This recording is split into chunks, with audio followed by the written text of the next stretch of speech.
Bom dia, bem-vindos a mais um programa A Arte da Guerra, como sempre com o embaixador Francisco Seixas da Costa, a quem desde já peço uma análise daquilo que foi mais uma terrífica semana na Palestina, onde Israel é acusado todos os dias de aumentar cada vez mais o lado sanguinário dos ataques à Palestina, à faixa de Gaza, nomeadamente com execuções sumárias de membros do Hamas, e com, desta vez também, já não é a primeira vez, com um ataque que dizem ter sido não provocado a, uma, a um comboio humanitário que tentava chegar aos refugiados palestinianos. A maioria dos países tem vindo a aumentar as queixas face àquilo que Israel tem vindo a fazer no terreno, mas a verdade é que, e tal como o embaixador já aqui disse várias vezes, Israel continua a fazer basicamente aquilo que quer. Sim, não mudou nada de especial e, em particular, nestas situações, por mais trágicas que elas sejam, nós, com o tempo, acabamos por criar uma espécie de um cansaço que leva a que a atenção moral e ética das pessoas acabe por esmorecer. Israel, como o António disse e bem, tem mantido uma ação praticamente imune àquilo que são as críticas que surgem na comunidade internacional. Críticas essas que aparecem de forma piedosa, mas em particular a única crítica que verdadeiramente seria eficaz se tivesse consequências práticas seria por parte dos Estados Unidos. Ora, nós já constatámos que os Estados Unidos mantêm uma postura que o mais longe que foram foi aceitar abster-se numa resolução das Nações Unidas, do Conselho de Segurança, que propunha o cessar-fogo e a entrega dos reféns, e depois disso dizer que essa resolução não tem efeitos vinculativos, que é uma coisa absolutamente histórica no direito internacional. E, portanto, além disso, todas as ações posteriores que Israel fez, e nomeadamente uma que já vamos falar relativamente ao ataque do consulado iraniano em Damasco, os próprios Estados Unidos recusam-se a tomar qualquer posição e recusam-se a encontrar aí algo a que se possa criar uma crítica a Israel. A sensação que há é que as eleições americanas, como eu tenho dito várias vezes, são um elemento de fundo nisto. Os americanos, o eleitorado americano está muito marcado pelo favorecimento de Israel, embora nós saibamos que dentro do Partido Democrático há setores que neste momento começam, digamos, a ser críticos, mas não são relevantes para a posição definitiva do Partido Democrático, razão pela qual não são relevantes para mudar a opinião de Joe Biden e da equipa que está ali à sua volta. Israel, portanto, continua a fazer mais ou menos o que lhe apetece, fez esse ataque a um comboio humanitário em que matou, e aí é a diferença, matou estrangeiros, matou americanos, matou ingleses, matou australianos, matou polacos, matou canadianos, e aí já há que del rei, durante uns dias. Israel inclusivamente reconheceu o erro desse ataque, mas ao lado disto estão a morrer palestinos em quantidades industriais, assim se pode dizer, e a vida de um palestino não vale a vida de um estrangeiro ali. E, Mesmo portanto, assim, embaixador, mesmo no que tem a ver com os estrangeiros, a maioria dos países originários desses estrangeiros que morreram também se limitou a pedir uma investigação cabal. Ora, num momento de guerra, investigações cabais não existem. António, e aqui há um ponto importante. Vale a pena nós definirmos aqui claramente que não há mais pequena dúvida sobre o caráter terrorista do Hamas.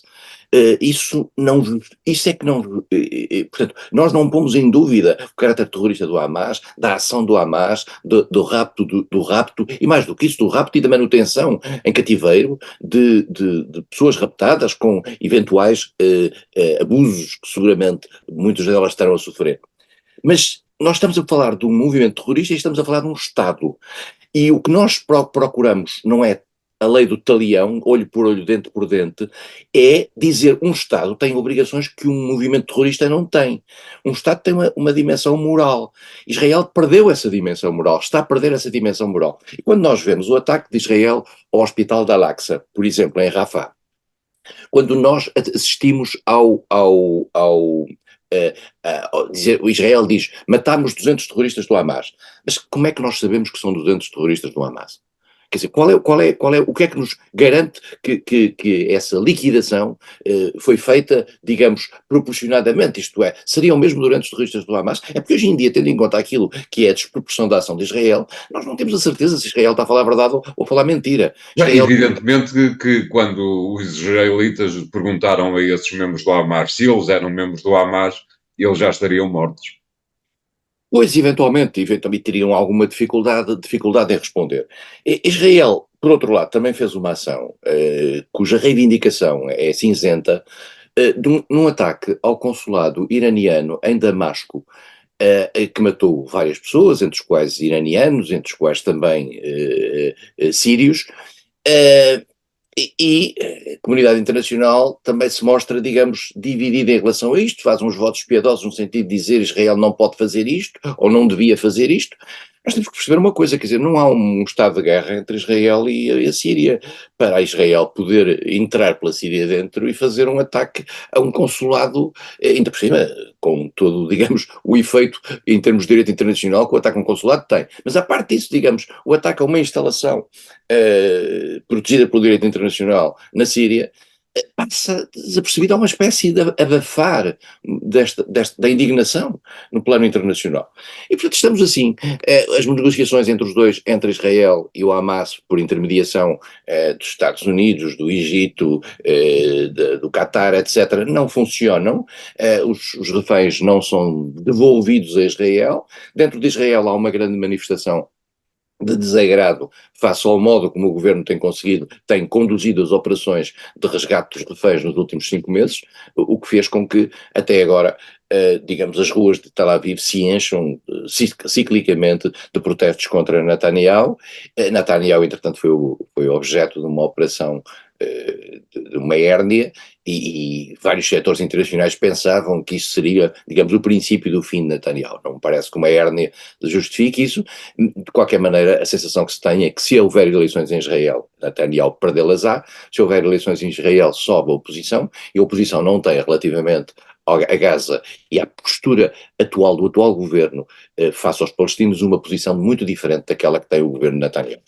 Mas, voltando um pouco atrás, embaixador, talvez a oposição tenha uma postura um pouco diferente relativamente àquilo que parece querer dizer exatamente o ataque à embaixada iraniana na Síria. Netanyahu quer mesmo entrar em guerra aberta com o Irão? O Irão é um troublemaker na região, como todo mundo já aqui falámos muitas vezes. O Irão está por trás do Hezbollah, que é constituído por milícias que estão no Líbano, está por trás de algo que irrita neste momento muito os Estados ocidentais, que é as guerrilhas Houthis no sul, no Iémen, portanto no estreito que dá abertura ao Mar Vermelho, portanto o Irão sabe que tem um mundo ocidental contra ele, e além do mais, todos nós sabemos hoje que o Irão é que esteve no municiamento do Hamas. Se isto justifica uma guerra contra o Irão de natureza global, bom, isso é uma questão que temos que perguntar, porque será que o mundo ocidental está disponível a entrar numa guerra com o Irão que possa, digamos, incendiar o Médio Oriente? Os Estados Unidos, até agora, relativamente ao Irão, têm tido uma ação, eu diria, algo limitada, isto é, fazem algumas ações, em particular quando o Irão atinge interesses seus, nomeadamente na Síria ou no Iraque, mas de certa maneira não vão muito longe. Os Estados Unidos, volto a dizer o que tenho dito, os Estados Unidos são, nesta área, como são também na Ucrânia, e já lá faremos a seguir, são os elementos, eu diria, com maior contenção. Porque apesar de tudo pressentem que um alargamento da guerra e um alastramento da guerra conduziria a um conflito de natureza muito maior, que teriam que ser eles, digamos, a gerir por parte do mundo ocidental. Claro. Obrigado, embaixador. Vamos fazer aqui o primeiro intervalo do programa de hoje. Voltamos já de seguida com o segundo tema e até lá.